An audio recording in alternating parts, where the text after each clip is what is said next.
Relationship of rural sociology with other social sciences.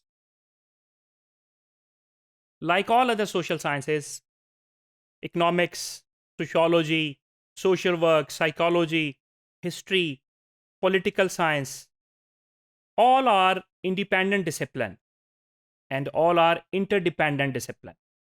ये सारे discipline independent discipline हैं, लेकिन ये आपस में इंटरडिपेंडेंट होते हैं.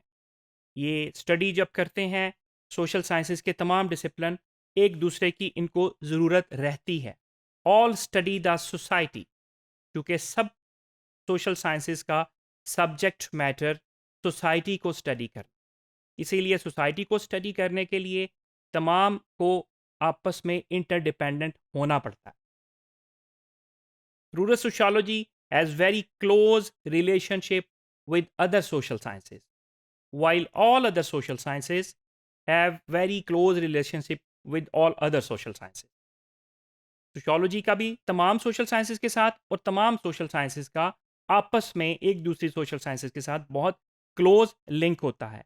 विदाउट रिलेशनशिप स्टडी, कि जब हम रिलेशनशिप ना हो एक दूसरी सोशल साइंस का, तो जो हमारे रिजल्ट्स आते हैं ना तो वो सिर्फ इनकम्प्लीट होते हैं, बल्कि वो कंफ्यूजिंग रिजल्ट्स भी हो सकते हैं.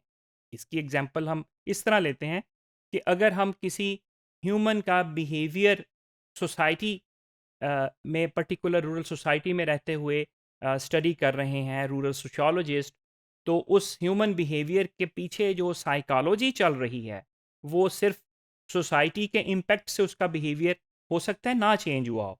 उसके पीछे जो कुछ साइकोलॉजी होगी तो वो एक साइकोलॉजिस्ट स्टडी करे. जो उसके बिहेवियर के पीछे इकोनॉमी का काम हो रहा है वो इकोनॉमिस्ट उसको स्टडी करेगा. सोशल वर्क वाला उस चीज़ को स्टडी करेगा. तो ये तमाम तर चीज़ें अगर आपस में रिलेशनशिप ना हो तो रिजल्ट्स जो हैं वो कंफ्यूजिंग आएंगे. हम सोशियोलॉजिस्ट अगर रूरल सोशियोलॉजिस्ट स्टडी करता है वो तो सिर्फ ह्यूमन बिहेवियर का सोसाइटी पे इम्पैक्ट, सोसाइटी का ह्यूमन बिहेवियर पे इम्पैक्ट, और वो रिजल्ट्स अगर हम सबमिट कर दें जब तक उसकी साइकोलॉजिकल स्टडी ना की गई हो, जब तक उसकी हिस्टोरिकल रीज़न ना पता चली हो कि उस सोसाइटी का जो इम्पैक्ट उस पर हो रहा है उसके पीछे हिस्टोरिकल रीज़न क्या थी, तो वो रिजल्ट्स हमेशा कंफ्यूजिंग रहेंगे. According to Gillan and Gillan, different sciences study the same object but with different point of view. Various discipline covered social sciences. ये वही बात हुई कि सिर्फ एक ऑब्जेक्ट जो है मुख्तलिफ सोशल साइंसेज उसको स्टडी कर रही होती हैं अपने अपने पॉइंट ऑफ व्यू से. साइकोलॉजिस्ट उसको साइकोलॉजी के पॉइंट ऑफ व्यू से स्टडी कर रहा होता है, रूरल सोशियोलॉजिस्ट उसको रूरल सोशियोलॉजी के पॉइंट ऑफ व्यू से स्टडी कर रहा होता है, इकोनॉमिस्ट उसको अपनी इकोनॉमिक्स के हिसाब से स्टडी कर रहा होता है.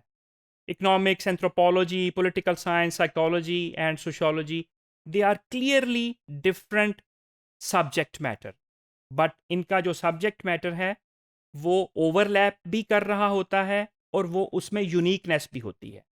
तो अल्टीमेट तमाम सोशल साइंसेस के जो सब्जेक्ट है उसने ह्यूमन बीइंग की स्टडी करनी है, उसने सोसाइटी की स्टडी करनी.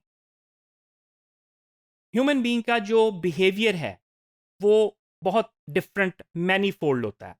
उसमें जो मूड स्विंग्स आती हैं सिचुएशन के तहत आती है, इन्वायरमेंट के तहत आती है, उसकी इकोनॉमिक पोजीशन के तहत उसके बिहेवियर में फ़र्क आ जाता है, उसके जो लिविंग इन्वायरमेंट है उसके तहत फ़र्क आ जाता है, उसका रिलीजियस इंस्टीट्यूशन हमारे जो हैं हमारे फैमिली इंस्टीट्यूशन है उनमें अगर किसी इंस्टीट्यूशन में थोड़ा सा ऊपर नीचे हो तब भी ह्यूमन बिहेवियर में फ़र्क आ जाता है. तो we can say human behaviour are manifold and complex. तो उसको अंडरस्टैंड करने के लिए, उसको स्टडी करने के लिए हमें पूल ऑफ नॉलेज चाहिए होता है. हमें डिफरेंट टाइप का नॉलेज सोशल साइंस में चाहिए होता है, जो कि नॉलेज हमारे पास डिफरेंट डिसिप्लिन के तौर पे अवेलेबल होता है. हमारे पास सोशियोलॉजिस्ट अवेलेबल होता है, हमारे पास इकोनॉमिस्ट अवेलेबल होता है, हमारे पास साइकोलॉजिस्ट अवेलेबल होता है, इवन हमारे पास सोशल वर्कर अवेलेबल होता है कि अगर वो सोशल वर्क की कहीं ज़रूरत है तो उस तरीके से भी उसकी स्टडी की जाए. Rural sociology being a branch of social science which draw methods, technique, investigation to dig out the various facts of rural social life and rural society. In this branch of social science, we study specifically the problem and complexity of rural life.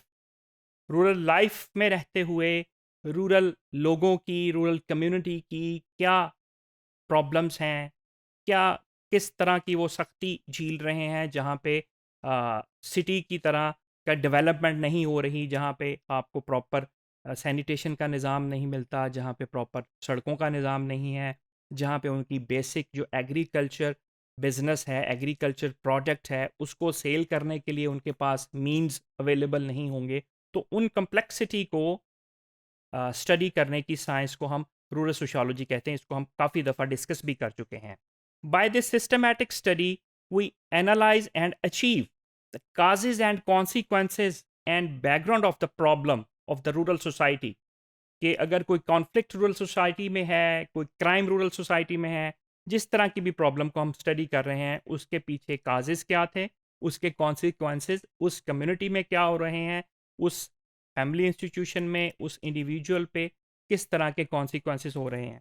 और instrument हमें ऐसा provide करती है rural sociology to facilitate the solution of that particular problems.